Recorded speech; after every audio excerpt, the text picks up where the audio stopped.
ভারতের স্বাধীনতা লগ্নে যে ধরনের সেকুলার উদার রাজনীতিবিদরা ছিলেন, এখন সেখান থেকে অনেক দূরে সরে গেছে। ক্ষমতার নেশায় আচ্ছন্ন ভারতের সাম্প্রদায়িক শাসক গোষ্ঠী সাম্প্রদায়িকতাকে পুঁজি করে আস্কারা দিচ্ছে কট্টর হিন্দুত্ববাদী অপরাধ প্রবণ জঙ্গি গোষ্ঠীগুলিকে। মিথ্যা বলাই এদের রাজনৈতিক ইস্তেহার, ওদের মিথ্যা কথা চেঁচানোর রেওয়াজ দীর্ঘদিনের। আপনারা দেখবেন ভারতের মিডিয়াগুলো খুললে পরে সকাল থেকে সন্ধ্যা পর্যন্ত অবিরত তারা কোরাস গাইছেন বাংলাদেশের বিরুদ্ধে, অপপ্রচার করছেন। বাংলাদেশের একটি মৃত্তিকা কাঁপানো যে বিপ্লব ঘটে গেছে 5ই আগস্টে, সেইটা নিয়ে তারা কুৎসা করছেন। এদেশের গণতান্ত্রিক আন্দোলনে ছাত্র জনতার যে আত্মহুতি, তাদের যে আত্মদান, সেটা নিয়ে তারা কুৎসা করছে। তাদের একমাত্রই আরাধ্য হচ্ছে শেখ হাসিনা। সেই শেখ হাসিনার পতনে তারা এতই বিমর্ষ হয়েছেন, তারা এতই দুঃখ পেয়েছেন, এত বেদনার্ত হয়েছে যে কিছুতেই তারা শোক ভুলতে পারছেন না।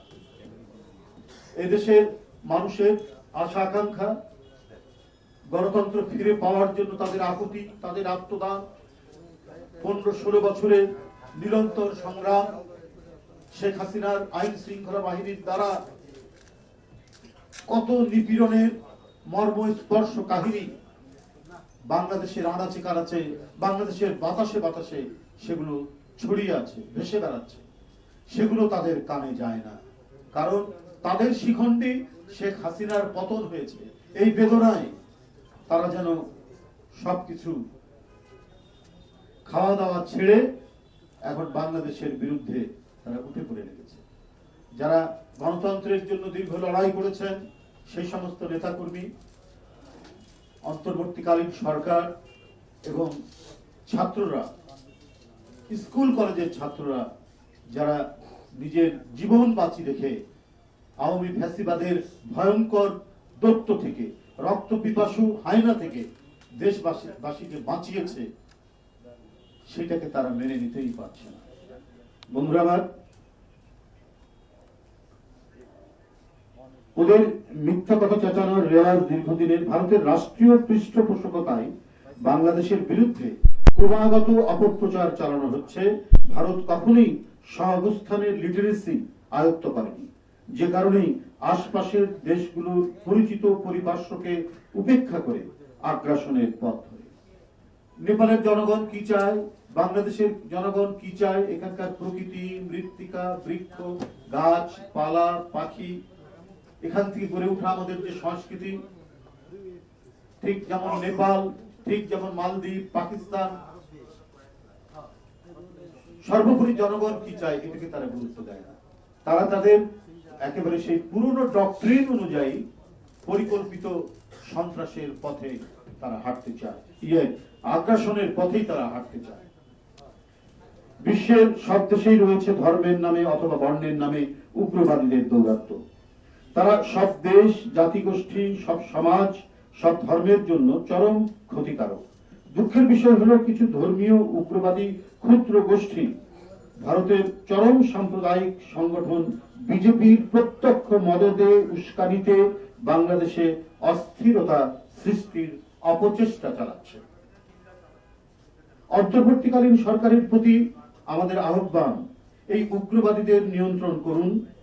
বাংলাদেশে যারা রয়েছেন, ভারতের সাধারণ জনগণের বিরুদ্ধে বাংলাদেশের জনগণের কোনো শত্রুতা নেই, কিন্তু চরম উগ্রবাদী বিজেপি যদি বাংলাদেশের বিরুদ্ধে যুদ্ধ ঘোষণা করতে চায়, তাহলে বাংলাদেশের দেশপ্রেমিক প্রতিটা মানুষ এদেশের স্বাধীনতা, সার্বভৌমত্ব, সম্মান, আত্মমর্যাদা রক্ষায় রুখে দাঁড়াবে। দুর্জয় এ বাংলাদেশ কখনোই মাথা নোয়াবে না। কলকাতার উপ হাই কমিশন, আগরতলা সহকারী হাই কমিশনে হামলা, মুম্বাইয়ে বাংলাদেশের ডেপুটি হাই কমিশনের সামনে হাঙ্গামা এবং ধারাবাহিক চরম উস্কানিমূলক বক্তব্য ও সীমাহীন অপপ্রচারের বিরুদ্ধে উত্তাল হয়ে উঠেছে বাংলাদেশ।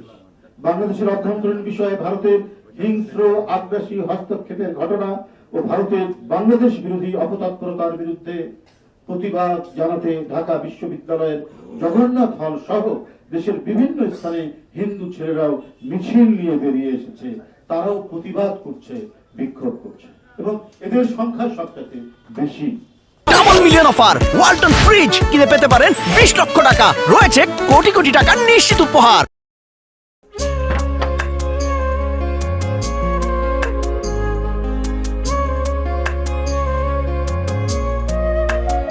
এটা আমাদের ঘর, আমরা দুজন মিলে সবকিছু গোছাবো।